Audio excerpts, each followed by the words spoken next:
Bom dia! Bem-vindos à lição da Escola Bíblica Dominical da Igreja Evangélica Batista da Figueira da Foz. Estamos a estudar o livro de Provérbios no Novo Testamento da Bíblia Sagrada. Hoje é a lição número 9, o título Permanecendo Sóbrios. Originalmente, esta lição está a ser transmitida no dia 4 de outubro de 2020.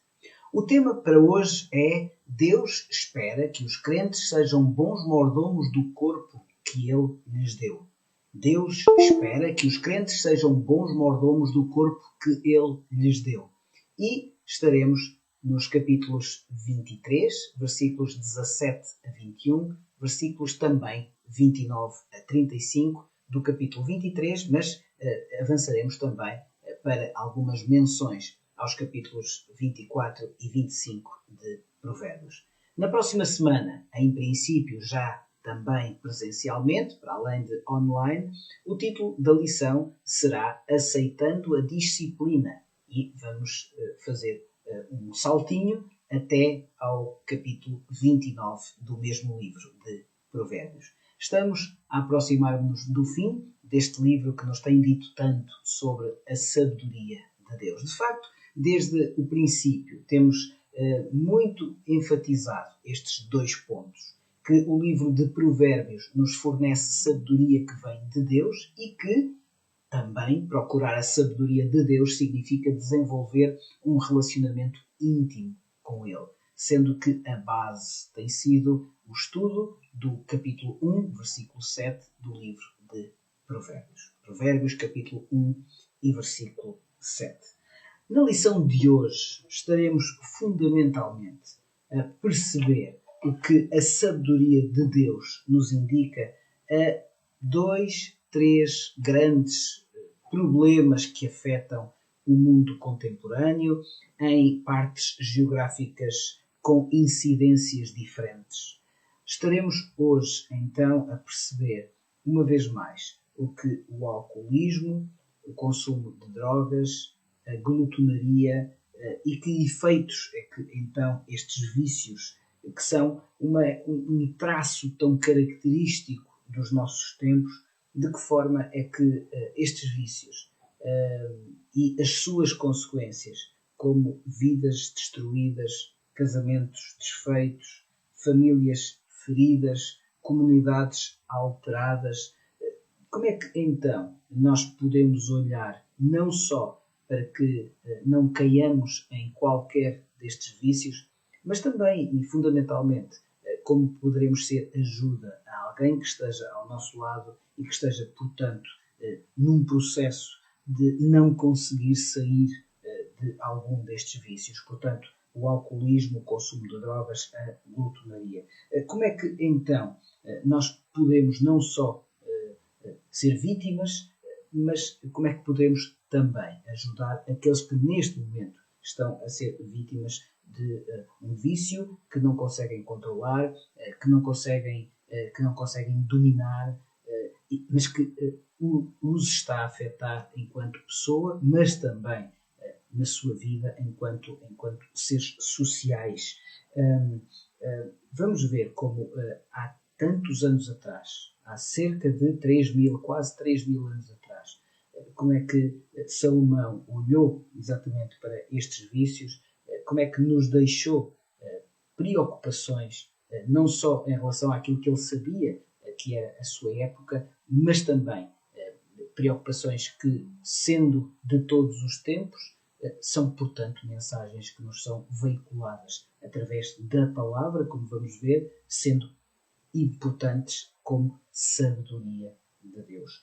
Os capítulos, ou melhor, o capítulo que hoje vamos estudar, bem assim como os seguintes, que não teremos a oportunidade de os ler versículo a versículo, mas que desde já fica a sugestão dos capítulos, ou melhor, do versículo 17 do capítulo 22 até ao versículo 22 do capítulo 24, nós temos aqui, de forma muito vincada, determinados conceitos, sabedoria que sendo de Deus, neste caso revelada através da sua palavra, correspondem a um conjunto de provérbios que nós podemos alargar um pouco ao Oriente. De facto, o texto Ensinos de Amenómpe, no Egito, são textos que, muito semelhantes a esta coleção de provérbios, este livro de sabedoria egípcia, que eventualmente até é mais antigo do que o próprio texto escrito de Salomão, esta coletânea de Salomão, portanto, é um conjunto de conhecimentos e de instruções que seria veiculado em algumas culturas do Oriente, nomeadamente do Egito. Isto não nos deve suscitar qualquer preocupação, mesmo que os textos egípcios sejam até mais antigos. De facto, Salomão, como sabemos, era versado em várias culturas. A sua sabedoria, e não é por acaso que é considerado o homem mais sábio do mundo, portanto, a sua sabedoria era vasta. Com certeza que ele veiculou conhecimento e sabedoria que seriam os tais provérbios dos sábios, não é? que são coletâneas de frases, de pensamentos que nos ajudam a refletir em como poder ser ajuda, sobretudo aos mais jovens.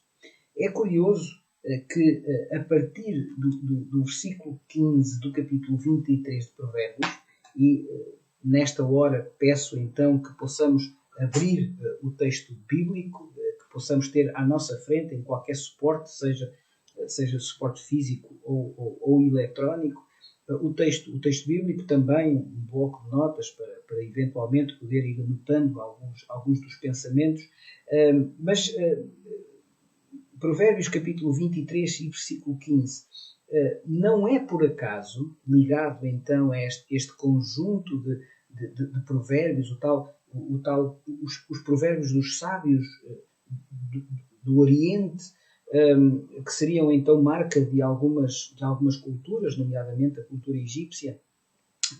O versículo 15 diz: Filho meu. Ora, é muito interessante e não será certamente um mero recurso estilístico ou uma mera gestão do texto. Não é, portanto, por acaso, certamente, que Salomão volta a utilizar esta expressão que lhe é tão cara, filho meu. O texto volta, então, a tratar, e o sábio volta a tratar o leitor de filho meu filho.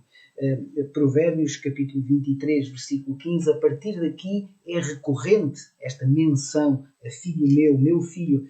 Vejamos o versículo 19, estamos então no capítulo 23, versículo 19, ouve filho meu filho. Depois, no versículo 26, dá-me filho meu o teu coração. A seguir, capítulo 24, versículo 13, um bocadinho mais à frente, não muito, filho meu saboreia. Versículo 21, teme ao Senhor, filho meu. Portanto, Salomão, recorrentemente, a partir do versículo 15 do capítulo 23 de Provérbios, utiliza de novo esta expressão filho meu filho. Para quê? Para incentivar a busca da sabedoria. Ainda no capítulo 23, versículo 19. Capítulo 23 e versículo 19. Ó filho meu, e ser sábio, guia retamente no caminho o teu coração. Daqui a pouco já vamos falar abundantemente desta perspectiva antiga e oriental de coração. Mas este incentivo à busca da sabedoria, ainda no versículo 23 do capítulo 23, compra a verdade, não a vendas, compra a sabedoria, a instrução, o entendimento. Versículos 3 a 7 do capítulo 24. Com a sabedoria edifica-se a casa e com a inteligência ela se firma. Pelo conhecimento se encherão as câmaras de toda a sorte de bens, preciosos e deleitáveis. Mais poder tem o sábio do que o forte, e o homem do conhecimento mais do que o robusto. Com medidas de prudência farás a guerra. Na multidão de conselheiros está a vitória. A sabedoria é alta demais para o insensato. No juízo, a sua boca não terá a palavra. O valor, então, da busca da sabedoria, mas também o perigo contra todos aqueles aqui representados pela mulher imoral, não necessariamente mulher no sentido de género, mas a ideia de que há pessoas à nossa volta, mulheres e homens imorais, ou seja, daqueles cuja moral não é a moral de Deus, aqueles que não buscam a sabedoria de Deus, que, sobre os quais devemos estar alerta. Porquê? Porque, evidentemente, a sua influência é uma influência perniciosa. É uma influência que, como já temos visto em lições anteriores, aparentemente, deixem-me usar esta expressão, o presente é embrulhado num papel muito fino, num papel muito vistoso, muito atraente, facilmente alcançável, durante algum tempo fornecendo um conjunto de sensações prazerosas, mas que a breve trecho começa a perceber-se que afinal é um presente envenenado, é um presente que contém em si aquilo que não é a sabedoria de Deus, é um presente que contém em si, muito mais importante ainda, um gradual afastamento de Deus que tem consequências, como vamos ver, consequências materiais, consequências físicas, consequências sociais, consequências relacionais, ou seja, o processo de afastamento de Deus é paralelo, contém a ideia de degradação, que é rigorosamente o inverso daquilo que Deus propõe para nós, então, como vamos ver. Estamos na segunda parte, lembrar-se-ão com certeza que estudamos ou estamos a estudar o livro de Provérbios obedecendo a esta divisão tripla, ou seja, numa primeira parte as exortações e os avisos de Salomão. Estudamos então estas exortações e avisos que estão entre o capítulo 1 e o capítulo 9 do livro de Provérbios. Estamos então na segunda parte, entre o capítulo 10, versículo 1 e o final do capítulo 29. São então os provérbios de Salomão, e reparem, como disse ao início, nesta lição estamos a estudar, por hoje, os tais 30 ditados do sábio, as tais 30 palavras do sábio Salomão, claramente inspiradas também num conjunto de conhecimentos e na sabedoria que circulava então em algumas culturas do Oriente, nomeadamente o Egito, mas neste caso a sabedoria que é a sabedoria de Deus, ou seja, acrescenta esta ideia de que esta sabedoria só pode ser completa em Deus através da revelação na sua palavra, como vamos ver. Conselhos sábios sobre o qual o povo de Deus pode construir uma vida saudável e útil. Toda esta lição está ancorada em duas ideias fundamentais que passarei então a indicar já de seguida. A primeira é esta.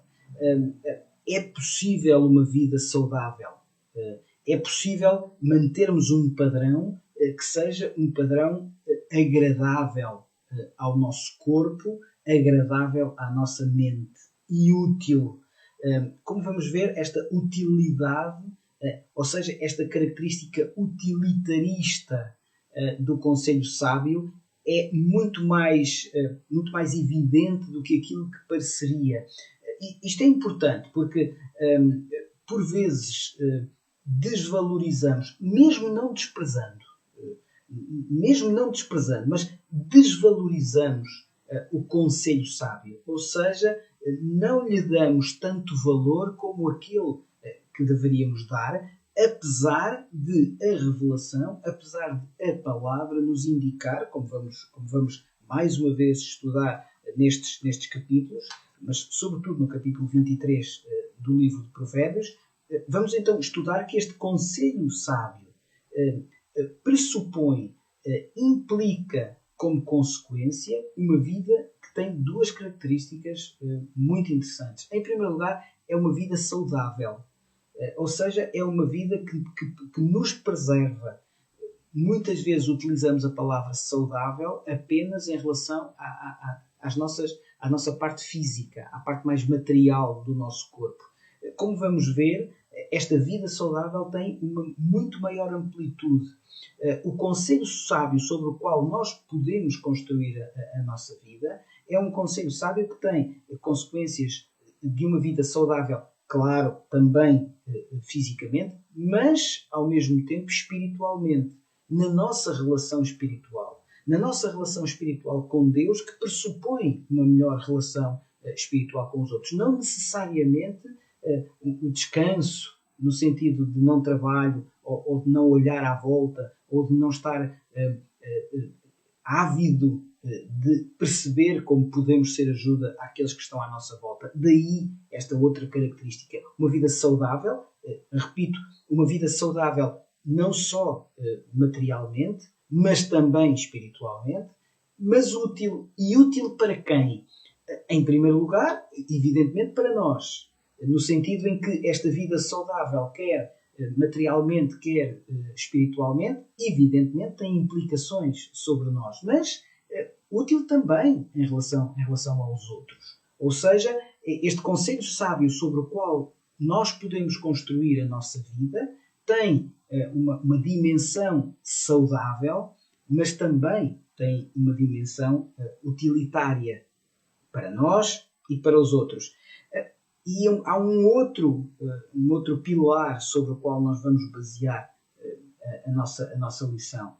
Esta sabedoria de Deus está revelada na sua palavra. Portanto, numa dimensão completa, só poderemos perceber não só a sabedoria em si, mas a sua aplicabilidade nas nossas vidas e por causa das nossas vidas na vida dos outros, porque ela está revelada na sua palavra. E, portanto, de uma forma global, de uma forma total, nós só poderemos perceber a sabedoria de Deus como revelação dele próprio. Alguns teólogos chamam a estes capítulos, ou seja, entre a parte do capítulo 22, não vou dizer os versículos para não estar a ser maçador, entre a parte do capítulo 22 e parte do capítulo 24, muitos teólogos chamam a estes capítulos os 30 provérbios sábios de Salomão. E porquê? Porque sobre as bases que já tinha construído e erigido, então a partir daqui, e principalmente entre os capítulos 1 a 8, como que Salomão edifica passo a passo, preceito após preceito, conselho após preceito, palavra inspirada após palavra inspirada, este edifício que pode ser então a nossa vida, repito, a nossa vida saudável e a nossa vida útil. Nesta passagem que vamos estudar hoje, há 4 aspectos absolutamente notáveis acerca do conselho, chamemos-lhe assim, em geral, enquanto revelação de Deus, enquanto busca da sabedoria de Deus revelada na sua palavra. Há 4 aspectos verdadeiramente notáveis que nos permitem, então, como disse há pouco, sem qualquer presunção, mas aqui fica o apelo para que nós valorizemos mais a sabedoria de Deus. Como digo, sem qualquer presunção, não sou eu que estou a falar, é a palavra de Deus. Quais são estes 4 aspectos notáveis sobre os quais vamos meditar ao longo da lição de hoje? O primeiro aspecto notável. A sabedoria de Deus revelada na sua palavra abrange vários temas. Muitas vezes não temos a noção de que, permitam-me talvez dizer isto, não há problemas novos. Na semana passada nós nós falamos sobre os assuntos de vida, com V maiúsculo, e os assuntos da vida, com V minúsculo. Ou seja, não é apenas um trocadilho, não é apenas um jogo de palavras, nem quero necessariamente brincar com isto, se bem que, evidentemente, brincar faz parte da vida, e sorrir, e estarmos felizes e alegres, e mesmo a estudar a palavra de Deus, com certeza que devemos estar felizes, alegres e, sobretudo, gratos por termos a revelação de Deus à nossa disposição. Mas a semana passada, então, falámos e considerámos os assuntos de vida, com V maiúsculo, ou seja, aqueles grandes assuntos da nossa vida, os assuntos da existência humana, os assuntos que também, de alguma maneira, nos fazem perceber como é a nossa relação com um Deus todo-poderoso, e, portanto, com a espiritualidade, ou seja, neste sentido, a nossa relação com este ser primeiro, com este ser que é o todo. E depois os assuntos da vida, ou seja, os assuntos do cotidiano, aqueles assuntos do nosso dia-a-dia, aqueles, permitam-me a expressão, aqueles assuntos menores, no sentido em que não são da existência, não são grandes efabulações acerca enfim, dos grandes dramas da existência humana, mas são os assuntos da nossa vida diária, os assuntos da vida, com V minúsculo. Ora, neste sentido, se percebermos então os grandes assuntos da humanidade, os tais assuntos, as tais preocupações de vida, neste sentido maior, não há questões novas. Ou seja, já os antigos, já os sábios antigos andavam à procura da resposta às grandes questões da existência humana, de onde viemos, como é que aqui estamos, o que somos, para onde iremos. Portanto, estas grandes questões, se quisermos desta forma, questões filosóficas da existência, estas questões não são novas, atravessam a humanidade. Mas se repararmos também, não são só estas questões de vida que não são novas, são também as questões da própria vida cotidiana. Claro que hoje temos tecnologia, claro que hoje temos à nossa disposição um conjunto de conhecimentos que há 200, 300, 400, 500 anos não se tinha, e muito menos em tempos anteriores. Claro que temos à nossa disposição um conjunto de ferramentas altamente tecnológicas que nos permitem hoje, não só, enfim, no nosso dia-a-dia, mas para que tenhamos este dia-a-dia, há um conjunto de tecnologia que muitas vezes nem imaginamos, mas que foi pensada, foi feita para nos proporcionar um determinado estilo de vida. Mas se repararmos, as questões relativas ao nosso cotidiano, aquelas questões do relacionamento entre as pessoas, as questões do egoísmo, da falsidade, da perversidade, relações relativas à inveja, ao ciúme, enfim, à trapaça, no sentido ao atropelo dos valores do outro, a traição. Em que é que isto é novo no género humano? E também os vícios. Portanto, esta forma desrespeitosa de tratar o nosso próprio corpo, os outros, por causa dos vícios que alguém eventualmente tem, ou nós próprios, em que é que isto é novo? Ora, o primeiro aspecto notável, como vamos ver, desta passagem, é que a sabedoria de Deus revelada na sua palavra tem alguma coisa a dizer em relação a estes assuntos. Descontando, evidentemente, as questões relativas àquilo que os homens vão conseguindo em termos tecnológicos. Mas estes vários temas são abrangidos pela sabedoria de Deus. Portanto, este é o primeiro aspecto notável que vamos ver nesta passagem que hoje vamos estudar.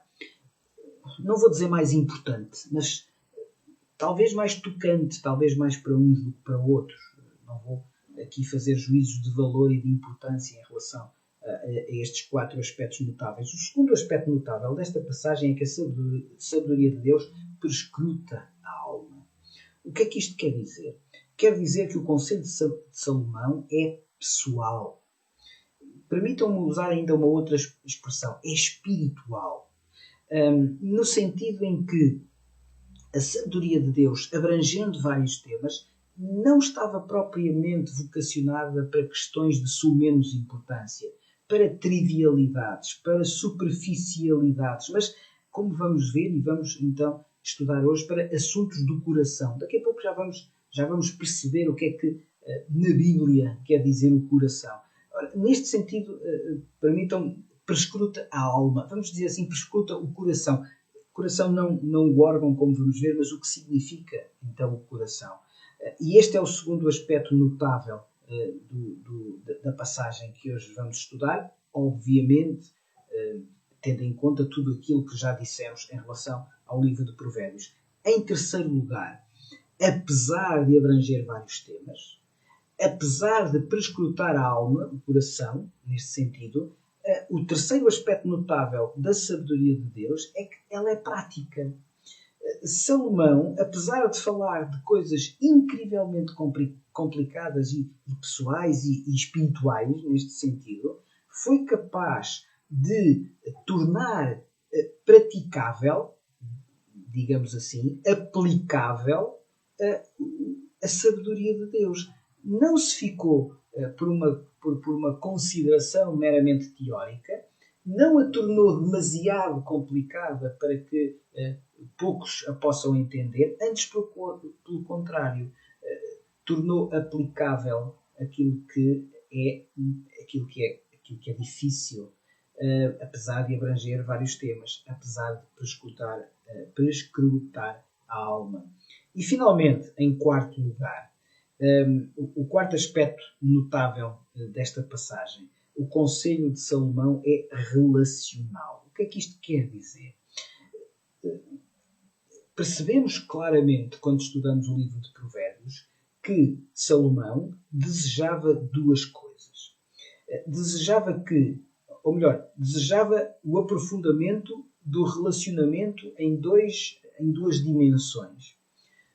Primeiro, não necessariamente o mais importante neste sentido, porque os dois são evidentemente são comuns, não é possível um sem o outro, mas em primeiro lugar, por uma questão de abordagem, um melhor relacionamento com Deus. Ou seja, é claro que o conselho do sábio ao jovem, neste sentido, é para que ele perceba, portanto, para cada um de nós perceba que o relacionamento com Deus deve ser cada vez mais profundo, deve ser cada vez mais maduro, como temos estudado nos nossos cultos. Permitam uma expressão, deve ser cada vez mais amoroso. Salomão era compreensível, Salomão era profundo, Salomão era prático, Salomão era pessoal e foi usado por Deus para transmitir a sua sabedoria, mas na forma de conselhos compreensíveis e aplicáveis. E, portanto, esta abrangência de vários temas, os temas de vida, os temas da vida, esta capacidade de perscrutar a alma de forma prática, visando um melhor relacionamento com Deus, mas também, evidentemente, com os outros, logo connosco próprios, que também é importante, dá-nos então a marca de como estes 4 aspectos notáveis são, como vamos ver, absolutamente evidentes no texto que hoje vamos estudar, evidentemente, tendo em conta tudo aquilo que já dissemos em relação ao estudo do livro de Provérbios. Vamos novamente ao texto, está bem? Vamos ler Provérbios capítulo 23, versículos 17 e 18. Provérbios capítulo 23, versículos 17 e 18. Diz assim o texto bíblico: Não tenha o teu coração inveja dos pecadores, antes no temor do Senhor perseverarás todo o dia. versículo 18, porque deveras haverá bom futuro, não será frustrada a tua esperança. Sabedoria de Deus, capítulo 23, versículos 17 e 18. Recordemos como pano de fundo, como princípio sempre, como base de tudo aquilo que nós temos estudado, Provérbios capítulo 1 e versículo 7. Não é possível retirarmos este versículo da nossa mira, porque ele é a base implícita de tudo o que Salomão diz. Provérbios capítulo 1, versículo 7. O temor do Senhor é o princípio do saber, mas os loucos desprezam a sabedoria e o ensino. O temor do Senhor é o princípio do saber. Voltamos a Provérbios capítulo 23 e versículo 17. Não tenha o teu coração inveja dos pecadores, antes no temor do Senhor perseverarás todo o dia. Os que andam, e é muito visual esta construção frásica, os que andam no Senhor, ou seja, é um caminho, como temos referido abundantemente. Mas andar no Senhor é amar, evidentemente, mas confiar também. E Salomão, nestes versículos 17 e 18, fala da presença de Deus. É muito importante esta ideia de que o temor do Senhor é, sobretudo, a possibilidade de nós estarmos na presença de Deus. Ou seja, Deus acompanhar-nos neste caminho, neste percurso de vida que nós fazemos. Isto é sabedoria no sentido em que Deus quer, então, como vimos há pouco, que nós aprofundemos este relacionamento com Ele. E neste sentido da presença de Deus, Salomão deu dois conselhos absolutamente visíveis nestes dois versículos. Um deles, é claro, já está, é a base, Provérbios capítulo 1 e versículo 7. Ou seja, não podemos construir nada sem partirmos desta base. Dá-me vontade de pedir desculpa por estar tanta vez a falar nesta questão do temor do Senhor, mas realmente qualquer percurso intelectual de vida construído sem ter esta base não faz sentido à luz daquilo que nós entendemos que é a sabedoria de Deus. Então, voltamos sempre ao básico, como disse na semana passada, back to basics, não é? Aquela ilustração que dei do treinador de futebol que estava perto de grandes vedetas, homens formados, homens a ganhar milhões, e quando lhe perguntaram por onde é que ele parte, como é que ele é treinador de uma equipa com homens tão bons naquilo que fazem, tão dotados, tão excelentes, ele disse: começo por os fazer lembrar o básico. Ora, de alguma maneira, Salomão pretende que voltemos sempre a esta ideia. Nunca se esqueçam da base. E qual é a base? É o temor do Senhor. A base para a sabedoria é o temor, ou seja, a reverência, ou seja, a capacidade de nós percebermos que sem Deus, sem este olhar para alguém que é claramente superior a nós e que é a segurança, que é a confiança, que é, neste sentido, então, a garantia de algo, é o caminho, é o princípio por onde nós devemos seguir. E, portanto, o que é que isto quer dizer? Concentra a tua atenção em Deus. Concentra a tua atenção em amar. Concentra a tua atuação em temer, neste sentido, não sentir terror ou pânico ou medo. Não é isso. Temer no sentido, como já temos estudado, de reverência, de aceitação, de cumplicidade, que é uma palavra tão bonita, de cumplicidade com Deus.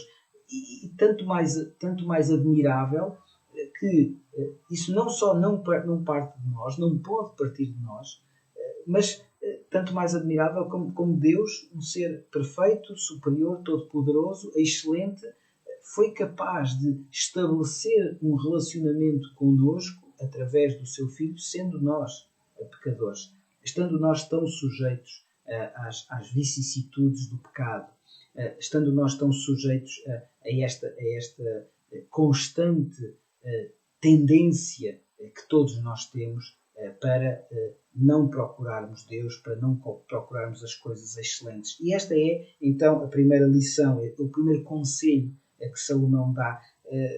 Meu filho, volta ao princípio, volta à base, percebe que sem o temor do Senhor tu não conseguirás fazer o teu percurso. Mas há um segundo conselho. Esta promessa da presença de Deus, esta cumplicidade com Deus, garante uma esperança futura. Isto já seria bonito. Neste segundo conselho há duas partes, se quisermos, há duas alíneas. A primeira é a garantia de uma esperança futura. Claro que isto não tem a ver com o facto de nós não podermos ser felizes aqui na Terra. Isto não tem nada a ver com a impossibilidade, só porque estamos aqui na Terra, de não termos momentos de deleite e de felicidade e de riso. Não é nada disso. A esperança futura significa que em Deus, com a presença de Deus, nós temos a garantia de que muito mais do que podemos experimentar aqui a bênção, e podemos, mas muito mais do que a bênção que experimentamos aqui, muito mais experimentaremos e viveremos continuamente na presença de Deus, mas eternamente e de uma forma perfeita, sem a influência de qualquer aspecto relacionado com o pecado. Então, esta primeira parte do segundo conselho é tanto mais excelente a procura da presença de Deus, porque, baseado no temor do Senhor, eu garanto uma esperança futura. Mas, reparem, apegar-se à sabedoria de Deus não é só, e claro que já seria suficiente, mas não é só a garantia de uma esperança futura. É a garantia de uma esperança futura e segura. O versículo 18 diz: porque de veras haverá bom futuro. Reparem, não será frustrada a tua esperança. Ou seja, de forma nenhuma. E o Senhor Jesus depois disse exatamente isso. De forma nenhuma vos tirarei da minha mão. Alguém vos poderá tirar da minha mão. Em mim estarás seguro. O apóstolo Paulo, em Romanos capítulo 8, disse: nada nos poderá separar do amor de Deus, nem a altura, nem a profundidade, nem qualquer outra criatura. Então, nada nos poderá separar do amor de Deus. Portanto, não é só uma esperança num futuro, é a esperança de que esse futuro é seguro. Andar então com Deus, andar na sabedoria de Deus, andar com a presença de Deus, mantém viva a promessa de um futuro com propósito, com esperança, com segurança. Ora, esta é uma dupla manifestação do que significa ter a presença de Deus connosco, daí esta busca por uma maior valorização do que isso significa na nossa vida do cotidiano, como há pouco referi. Nesta parte do estudo, eu gostaria que nós lêssemos os versículos 19, 20 e 21. Provérbios capítulo 23, versículos 19, 20 e 21. Eu vou ler, e se me quiserem acompanhar, agradeço. Versículo 19. Ouve, filho meu, de novo, esta construção frásica. Ouve, filho meu, sê sábio. Guia retamente no caminho o teu coração. Não estejas entre os bebedores de vinho, nem entre os comilões de carne, porque o beberrão e o comilão caem em pobreza, e a sonolência vestirá de trapos o homem. Permitam-me que, antes propriamente de nós avançarmos, neste caso, para o alcoolismo, para a glutonaria, ou seja, não o beber, nem o comer, mas o estar preso à necessidade de beber e o estar preso à necessidade de comer, acrescentamos-lhe também o consumo de drogas, evidentemente, mas neste caso a Bíblia fala claramente do vinho, nesta passagem do vinho e da comida em excesso, mas permitam-me que comece por analisar algo que há pouco, sobre o qual abri um bocadinho a janela, que é a questão da consideração do coração. No versículo 19 diz: ouve, filho meu, ser sábio, guia retamente no caminho o teu coração. Evidentemente, não é do órgão que estamos aqui a falar, mas dizer isto assim parece-me que fica algo falho em explicação. Então, se não é do órgão que estamos a falar, o que é que a Bíblia nos ensina acerca do que significa o coração? Literalmente, e por exemplo no versículo 26 há novamente esta expressão. Reparem que associa duas expressões que nós já consideramos hoje: o filho meu e o teu coração. Ora, literalmente, dizem os teólogos, eu não sei hebraico, confesso, mas das leituras e do estudo que faço, o que leio é que coração, neste caso, significa ganhar compreensão, criar juízo. Uma expressão muito portuguesa: ganha juízo. Não é? Ou seja, porta-te bem, vive de outra maneira, atua de forma diferente. Ora, claro que este coração não é necessariamente o órgão. O ganhar juízo não tem nada a ver com o coração-órgão. Segundo Samuel, capítulo 18, versículo 14. Segundo livro de Samuel, portanto, penso que é importante lermos esta passagem, e estas passagens, vamos fazer um pequeno parênteses no estudo de Provérbios para percebermos o que significa rigorosamente na Bíblia coração. Segundo Samuel, capítulo 18, versículo 14, diz assim: então disse Joabe: não devo perder tempo assim contigo. Tomou 3 dardos e transpassou por eles o coração de Absalão, estando ele ainda vivo no meio do carvalho. Muitas vezes lemos que a Bíblia tem algumas passagens de alguma violência. De facto, a Bíblia descreve, e muitas vezes quando descreve os factos, não necessariamente significa que Deus concordava com eles.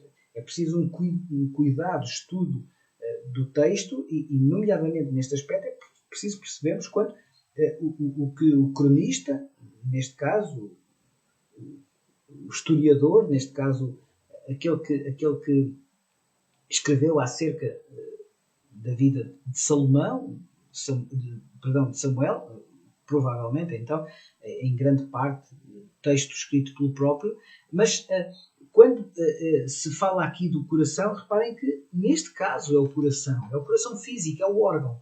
E portanto, nesta passagem é evidente quando o texto bíblico fala sobre o órgão.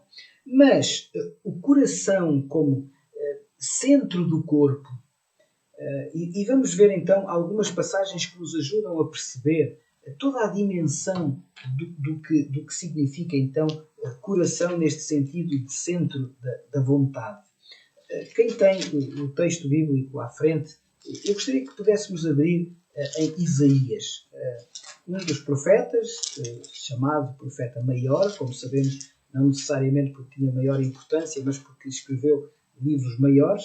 Então, Isaías, como Jeremias, etc. Isaías, capítulo 1 e versículo 5.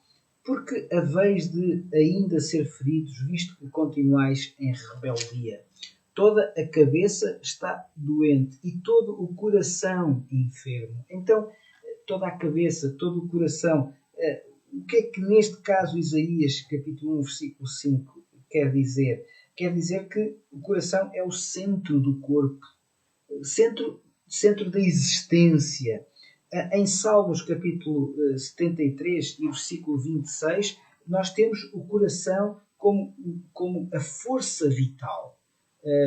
Centro de tudo, força vital. Vamos ler Salmos, capítulo 73 e versículo 26. Um pequeno compasso de espera para que quem está a abrir a Bíblia possa então também ler. Salmos 73, versículo 26, diz assim: ainda que a minha carne e o meu coração desfaleçam, Deus é a fortaleza do meu coração e a minha herança para sempre. Ou seja, então nós vemos nesta passagem o coração como a força vital. Mas há um outro conceito, há uma outra ideia associada ao coração. Lamentações. Um outro livro do Velho Testamento, Lamentações, de Jeremias. Lamentações, capítulo 3. É um livro não tão grande como outros, mas no seu, enfim, no seu volume, não necessariamente, claro, no seu valor, mas Lamentações capítulo 3 e versículo 21. Quero trazer à memória o que me pode dar esperança. Lamentações capítulo 3, perdão, versículo 41. Levantemos o coração juntamente com as mãos para Deus nos céus. Levantemos o coração juntamente com as mãos. Então, o coração é o centro das forças espirituais. Jeremias capítulo 17 e versículo 10, nós aprendemos que o coração é o íntimo da pessoa. Jeremias capítulo 17 e versículo 10. Ainda uma outra passagem para percebermos, e estou a ser mais lento para que quem está a tirar algumas notas possa anotar. Então, Jeremias capítulo 17 e versículo 10. Eu, o Senhor, esta passagem é tão linda, tão bonita em relação ao significado do que é o coração, neste sentido de todo. Eu, o Senhor, esquadrinho o coração. Eu provo os pensamentos. E isto para dar a cada um segundo o seu proceder, segundo o fruto das suas ações. Eu, o Senhor, esquadrinho o coração. Portanto, percebemos que em Jeremias, neste caso, aqui é o íntimo. Sonda o meu coração, como lemos noutras passagens. Mas, e sem avançar para conceitos da psicologia, nada disso, mas é muito interessante que, por vezes, o coração aparece na Bíblia enquanto percepção, indicação da percepção. Jeremias capítulo 4 e versículo 9. Ainda no livro de Jeremias capítulo 4 e versículo 9. Diz assim o texto bíblico: sucederá naquele dia, diz o Senhor, que o rei e os príncipes perderão a coragem. Os sacerdotes, Jeremias, eu penso que estou a ler, peço desculpa, Jeremias capítulo 4 e versículo 9, exatamente. Desculpem.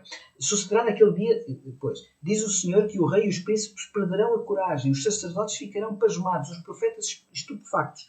Não temos tempo para ler toda a passagem, mas percebemos que esta passagem nos indica a percepção, neste caso, de que do norte viria o mal. A percepção. Ora, então, o perder a coragem, o pasmado, a estupefacção, tudo isto ligado, então, ao coração e, portanto, neste caso, o coração enquanto indicador da percepção, mas também do pensamento. Estamos quase a acabar, mais 3 passagens, mas o coração é também associado ao pensamento. Eclesiastes capítulo 2 e versículo 20. Eclesiastes capítulo 2 e versículo 20. Um bocadinho mais atrás.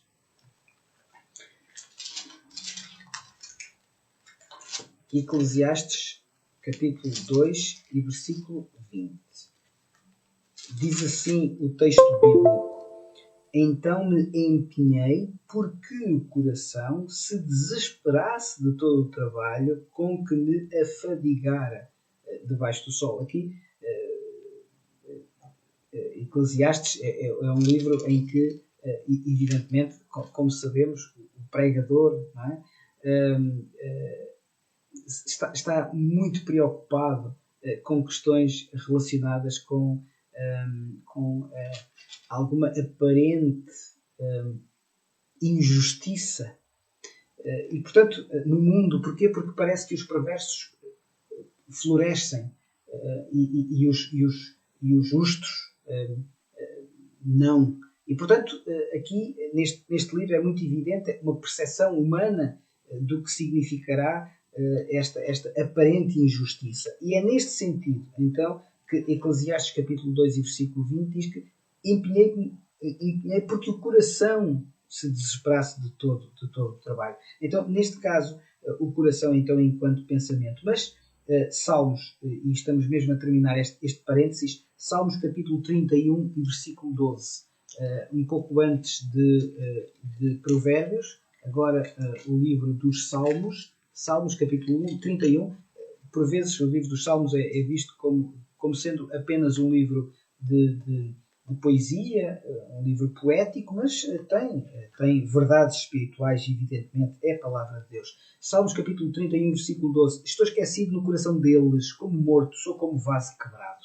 Neste sentido, então, o coração, como neste caso a memória, falta de memória, portanto, o coração associado à memória. E finalmente, muito interessante, mais uma vez sem preocupações de psicologia, mas Jó capítulo 27 e versículo 6. Jó, um dos livros mais enigmáticos da palavra de Deus, um livro sempre muito interessante de estudar, como toda a palavra, mas Jó é um livro que nos ensina muito acerca do sofrimento, mas também e fundamentalmente acerca de, em todas as circunstâncias, nós percebemos como deve ser o nosso relacionamento com Deus.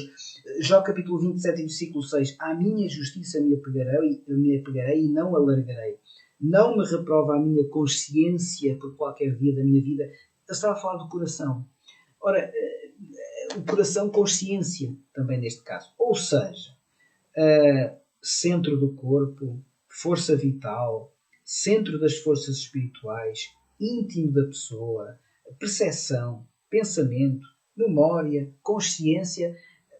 Vejamos agora com este pano de fundo do que a Bíblia nos ensina acerca do coração neste sentido e voltemos a Provérbios, capítulo 23 e versículo 19.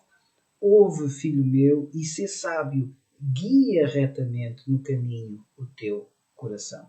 Então, voltamos a Provérbios capítulo 23, versículos 19, 20 e 21, para referir exatamente este apelo. E qual é o apelo? É que o coração, ou seja, o processo de pensamento do nosso, o nosso processo de pensamento, como vamos ver em dar propósito à vida, seja algo buscado através da palavra. Neste slide que está projetado, nós temos... primeiro gostaria de referir os primeiros 5 pontos deste não temos tempo, a hora já vai avançada, não quero evidentemente sobrecarregar a vossa capacidade de paciência e de concentração, portanto estamos a poucos minutos de terminar o estudo desta lição da Escola Bíblica Dominical, mas não gostaria de terminar sem focar estes 5 pontos. A Bíblia, e portanto fica esta imagem e fica portanto nas redes sociais, não só na nossa página no Facebook. Este vídeo pode ser visto a qualquer hora, também na página da Igreja Batista da Figueira da Foz no YouTube. Estes conteúdos ficam evidentemente acessíveis e portanto não vou agora sobrecarregar-vos com a leitura de todas estas passagens. É um bom trabalho de casa. Mas a Bíblia diz sobre a glutonaria coisas muito sérias, como vimos há pouco, mas de uma forma bastante prática. Só para termos uma ideia e não descontextualizando aquilo que estamos a dizer, versículos 1, 2 e 3 de Provérbios 23. Quando te assentares a comer com um governador, atenta bem para aquele que está diante de ti. Mete uma faca à tua garganta se és homem glutão. Não cobiçes os teus delicados manjares, porque são comidas enganadoras. Ou seja, não te deixes enamorar pelo excesso de comida. Diz o versículo 20, não se estejas entre os bebedores de vinho, nem entre os comilões de carne. Não há diferença em ter o vício do álcool ou da comida. Não há diferença. Mais à frente, Em Provérbios capítulo 28 e versículo 7, diz assim o sábio: o que guarda a lei é filho prudente, mas o companheiro de libertinos envergonha a seu pai. No sentido de libertino, daquele que come demais, daquele que bebe demais, daquele que usa drogas. Então, no sentido de drogas, no sentido do vício. Então, não há dúvida que sobre o álcool e sobre a comida, qualquer abuso é punível por Deus, é desprezado enquanto algo que não contribui para a minha saúde, não contribui para que eu tenha uma vida saudável, não contribui para que eu tenha uma vida útil. E porquê? Porque a própria Bíblia também está cheia de exemplos sobre os efeitos. Neste caso, vamos ver três passagens sobre os efeitos do álcool. Mas como vimos, se a Bíblia não separa, não faz diferença entre o abuso da comida e o abuso da bebida, aquilo que é considerado efeito do álcool é também da comida, do excesso. Então, vamos ver, em primeiro lugar, efeitos físicos. Jó capítulo 12. Lembram-se que há pouco referi que a sabedoria de Deus, e um dos aspectos notáveis é este aspecto bastante prático. Apesar de falar de coisas complicadas, de situações que não são, e gostava de salientar isto, evidentemente, qualquer vício, seja ele qual for, que é vício e portanto é errado, mas é muito difícil de vencer. Sabemos isso. Até mesmo do trabalho. O trabalho pode ser um vício e é difícil vencer esse vício, mas tem efeitos, e neste caso efeitos físicos. Jó capítulo 12 e versículo 25 diz assim: nas trevas andam às apalpadelas sem terem luz e os faz cambalear como ébrios. Portanto, evidentemente que o álcool, o excesso de álcool, o excesso de comida, as drogas, o excesso de trabalho tem efeitos físicos. Mas também, e temos de avançar, Oséias capítulo 4 e versículo 11 é um daqueles livros que eventualmente não abrimos muito, mas Oséias capítulo 4 e versículo 11 diz assim: a sensualidade, o vinho e o mosto tiram o entendimento. Então, não são só efeitos físicos, tira o entendimento, são também efeitos mentais.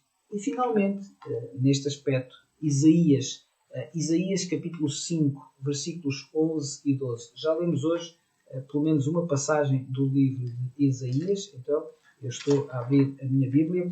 Isaías capítulo 5, versículos 11 e 12 diz assim: ai dos que se levantam pela manhã e seguem a bebedice e continuam até alta noite, até que o vinho os esquenta. Liras e harpas, tamboris e flautas e vinho há nos seus banquetes, porém não consideram os feitos do Senhor nem olham para as obras das suas mãos.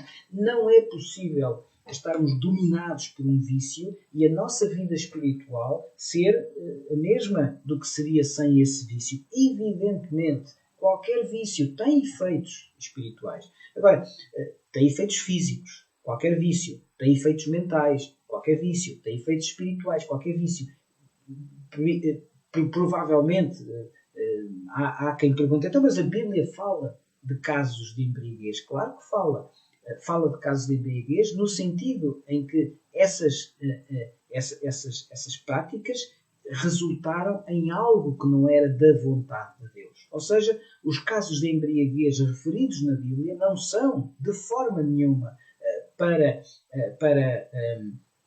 autorizar, para aceitar, para tornar, portanto, lícito o uso da embriaguez, antes pelo contrário.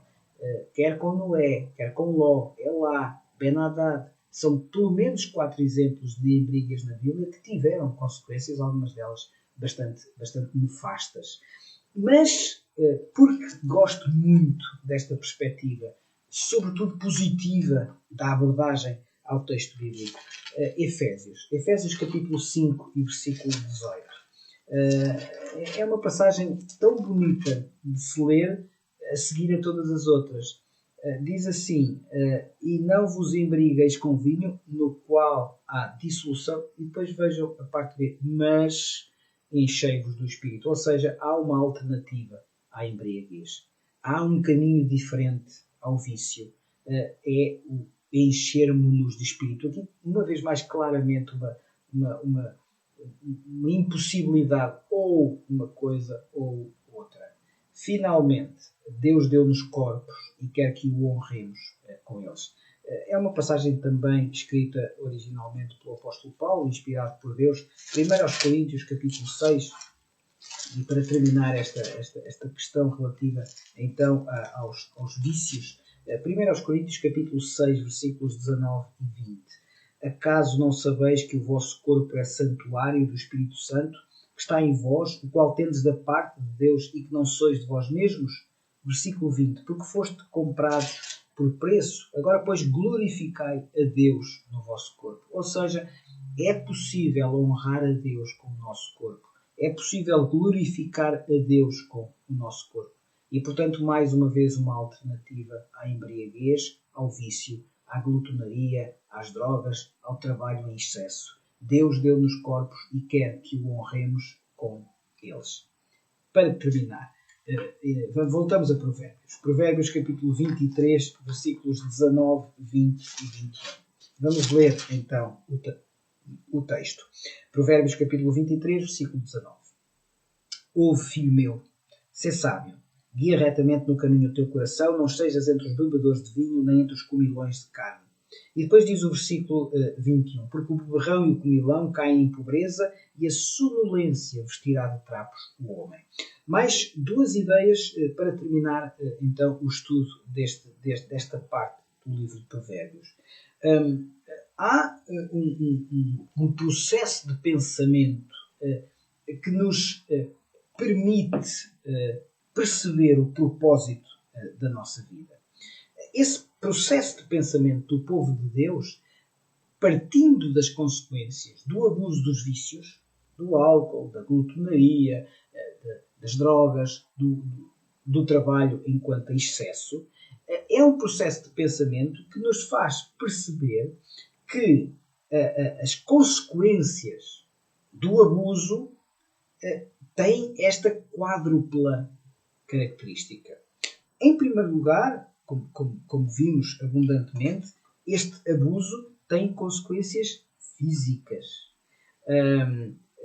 Daqui a pouco já vamos ver, e com certeza que entendem e estão neste momento a imaginar e a percepcionar como o abuso de álcool, de drogas, de comida e outros vícios afeta fisicamente as pessoas. Mas também tem consequências mentais. Neste caso, o texto fala em sonolência, no sentido de um certo alheamento, de um certo entropecimento em relação à vida, para que o corpo e a mente fique como que extasiada em si própria, debilitada no uso das faculdades mentais. Mas também tem consequências relacionais.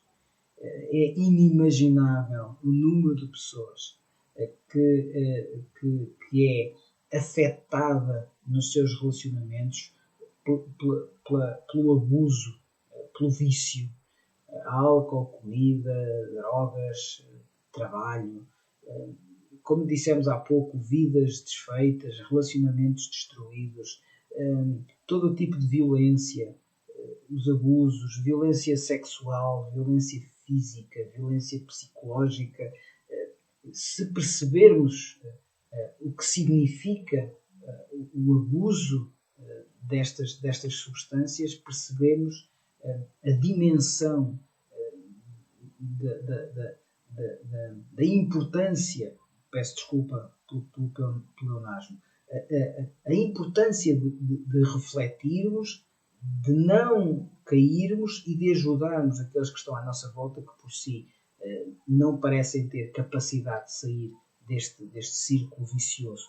E finalmente, também, evidentemente, como como, se quisermos, como pano de fundo de tudo, claro que o abuso tem consequências espirituais. Tem consequências espirituais de cá da espiritualidade, mas fundamentalmente tem consequências espirituais para lá da eternidade. Não é? E, portanto, estas consequências são claramente visíveis em qualquer um destes aspectos, tanto mais então a importância de nós sabermos estar alerta, estar focados, estarmos completamente dedicados à vida que Deus quer, ou seja, uma vida que deve ser vivida de acordo com a sua sabedoria. Estamos mesmo a terminar. Vamos ler apenas os versículos 29, 30, 31 e 32 de Provérbios capítulo 23. Diz assim o texto bíblico: para quem são os ais? Para quem os pesares? Para quem as rixas? Para quem as queixas? Para quem as feridas sem causa? E para quem os olhos vermelhos? Para os que se demoram em beber vinho, para os que andam buscando bebida misturada. Não olhes para o vinho quando se mostra vermelho, quando resplandece no copo e se escoa suavemente, pois ao cabo morderá como a cobra e picará como o basilisco. Ainda um pouco mais à frente, os versículos 33, 34 e 35. Os teus olhos verão coisas esquisitas, o teu coração falará perversidades.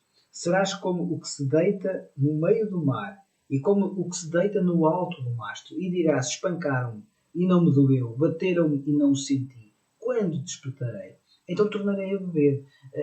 Esta passagem é muito prática, é uma imagem muito verdadeira daquilo que nós percebemos à nossa volta. É de facto uma imagem que nos faz perceber o quadro primeiro e o problema depois. E muitas vezes a dificuldade em sair. Se eu vos mostrar esta imagem, provavelmente não saberão de quem estou a falar. Mas é a mesma pessoa. É o conhecido ator Charlie Sheen. E esta imagem, com o devido respeito, evidentemente, mas mostra o que pode provocar o abuso na vida de uma pessoa. Então, com esta ideia de como aparentemente algo tão aliciante, tão belo, que Deus pôs à nossa disposição, pode tornar-se tão penoso e com consequências tão nefastas, terminamos então esta escola bíblica dominical, deixando esta humilde pergunta para minha reflexão, para reflexão eventualmente de cada um de nós. Como vou aproximar-me com amor e compaixão de quem é viciado? É muito sério. Se vimos que é tão belo andar com Deus, também vimos como é dramático andar sem Deus. E muitas vezes andar sem Deus significa andar com vício na sua vida.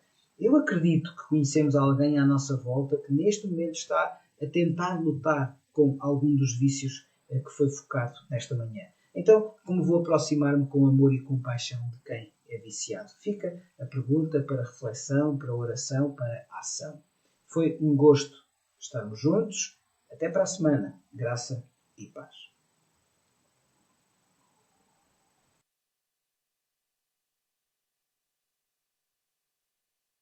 Iniciada em 1976 na Figueira da